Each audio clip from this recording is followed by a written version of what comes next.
Hello everyone, क्या आप सबको भी टेंसेस के बारे में पता है, डेफिनेशन पता है, रूल्स भी याद है। बट जब ग्रामर में इंग्लिश की सेंटेंसेस बोलने या लिखने का टाइम आता है या टेंस को आइडेंटिफाई करने का टाइम आता है, आप सबके क्वेश्चंस गलत होते हैं या सेंटेंस फॉर्मेशन नहीं हो पाती है।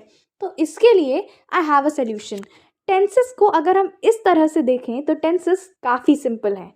बेसिकली टेंस को अगर हम इस लंबी सी डेफिनेशन से दो की पॉइंट्स को एक्सट्रैक्ट कर पाते हैं। पहली बात, टेंसेस जो होते हैं वो हमें किसी भी एक्शन यानी किसी भी काम का टाइम बताते हैं। दूसरी बात, वो हमें बताते हैं उसकी स्टेट के बारे में, यानी कि वो काम चल रहा है, होने वाला है या होगा। दो ही चीज़ें हैं और बस हमें इन दोनों को याद करना है।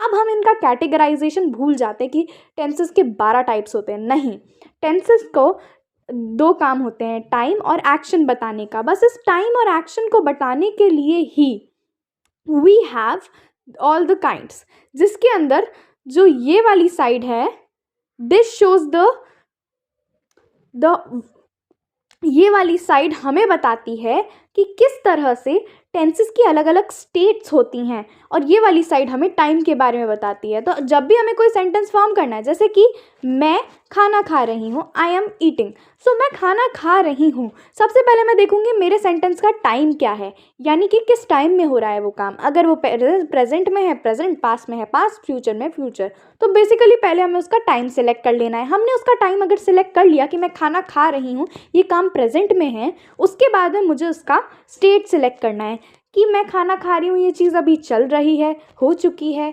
या फिर होने वाली है, हो गई है। मुझे उसका स्टेट यानी इसकी प्रक्रिया या वो किस अवस्था में है, इस चीज़ को सिलेक्ट करना है। क्योंकि मैं खाना खा रही हूँ, ये काम अभी चल रहा है, ये कंटिन्यूस स्टेट है, तो मैं ड्राइव कर लेती हूँ कि ये जो सेंटेंस मैं खाना खा रही हूँ ये प्रेजेंट कंटिन्यूस में होगा। फिर रूल्स तो हम सबको पता ही है। हम यहाँ पर इज, एम आर और आई एन जी का यूज़ करके सेंटेंस फॉर्म कर सकते हैं, दैट आई एम ईटिंग। इसी चीज़ को आप यूज़ करेंगे अपने सभी सेंटेंसेस में, उसको टेंसेस को आइडेंटिफाई करने के लिए या फिर सेंटेंसेस को लिखने के लिए। देन आप कभी भी टेंसेस को गलत नहीं करेंगे। एक एग्जाम्पल के लिए लेते हैं, ही रोट। ही रोट में हम देख पा रहे हैं रोट लगा है, सेकेंड फॉर्म, यानी कि वो सेंटेंस पास्ट में होगा। अब हम देखेंगे कि उसकी स्टेट क्या है, क्या वो काम हो रहा है, हो चुका है या होगा।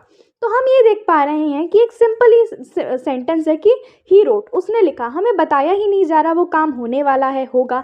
इस तरह से हमें पता लगता है कि सेंटेंस इज पास्ट सिंपल। बस हम इसी ट्रिक को अप्लाई कर सकते हैं and I can guarantee 100% accuracy while using tenses in grammar. Thank you and subscribe for more